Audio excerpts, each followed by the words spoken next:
యాదాద్రి లక్ష్మీ నరసింహస్వామిని, తిరుపతి వెంకన్న స్వామిని మీరేం కోరుకుంటారు చెప్పండి?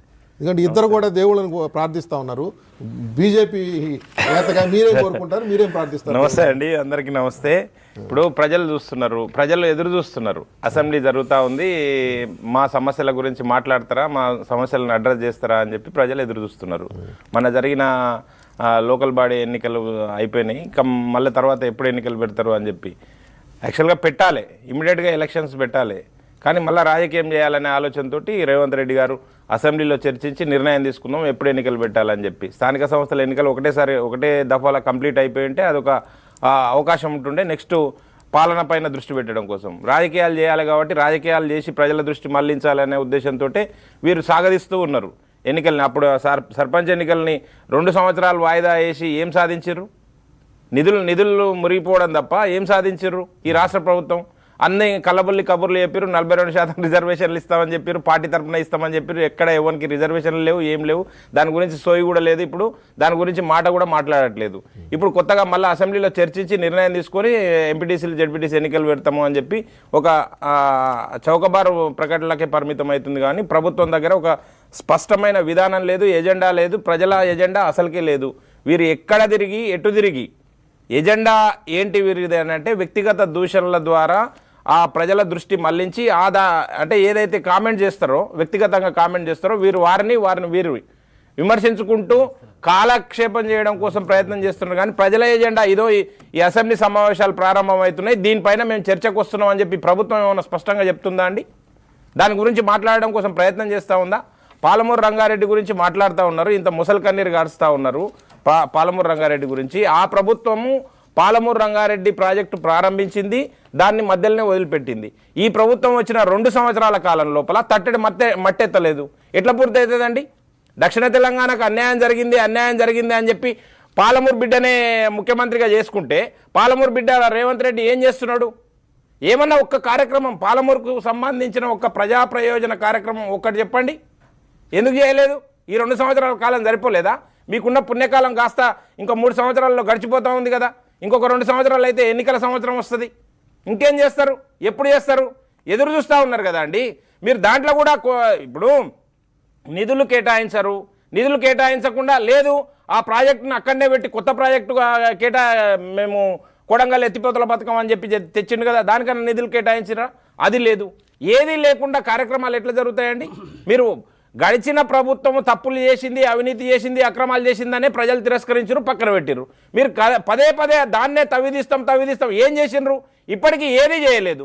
ఏది చేయకుండా ఎజెండా లేకుండా మీరు అసెంబ్లీ సమావేశాల్లోకి వచ్చి వ్యక్తిగత దూషణల కోసం సమయం వృధా చేసి ఆ అసెంబ్లీ సమావేశాలను వాయిదా వేయడం కోసం ప్రయత్నం చేస్తున్నారు తప్ప ఒక చర్చ, ఒక ఎజెండా తీసుకొని వస్తున్నారా అండి?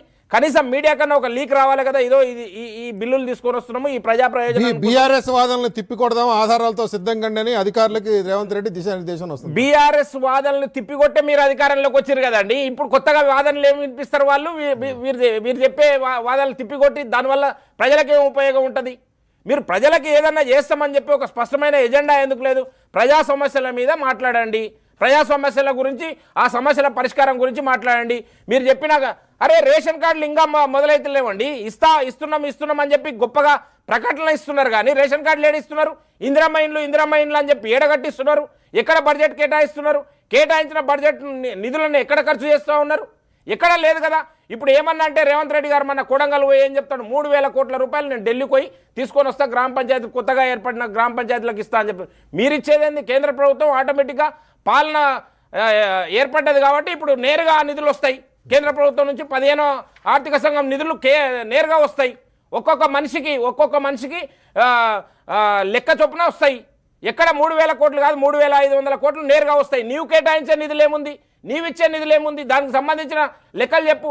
నీవు అటు తిరిగి మేము అప్పులు కడుతున్నాము, దాని మీద వడ్డీలు కడుతున్నాము, వడ్డీల కోసం వడ్డీ రేట్లు ఎక్కువైపోయినాయి, ఆ రేట్లకు సంబంధించిన మళ్ళీ తిరగవాత దూరం చేస్తామని చెప్పి దీనిపైన కాలక్షేపం చేస్తా ఉన్నారు. కానీ మీరు అనేది బీఆర్ఎస్ వాదన కాంగ్రెస్ ప్రతివాదనల కోసం కాదు, అసెంబ్లీ అంటే కాదు కదా, ప్రజా సమస్యల కోసం అని భారతీయ జనతా పార్టీ చెప్తా ఉంది.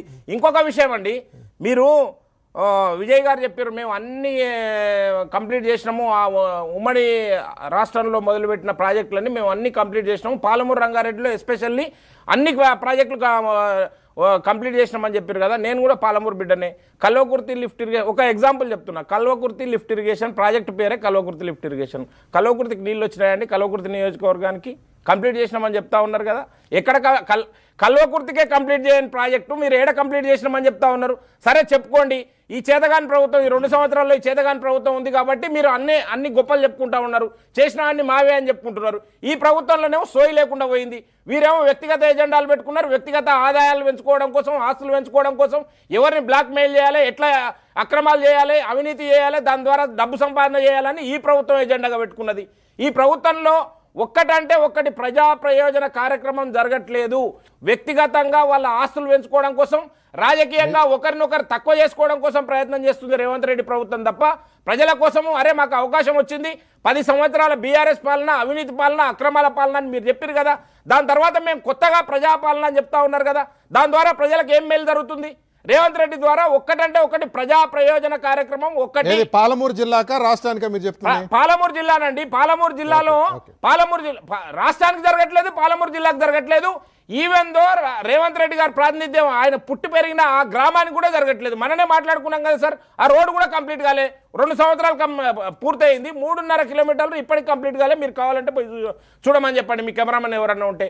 కనుక మేము ఏమంటున్నామనంటే రేవంత్ రెడ్డి గారి ప్రభుత్వం మాటలతో కాలం వెళ్ళబుచ్చడం కోసం, ఆ వ్యక్తిగత ఆదాయాలు పెంచుకోవడం కోసం, దాంట్లో భాగంగా ఇంకొకటి ఏంటంటే ఒకరినొకరు అనగదొక్కడం కోసం.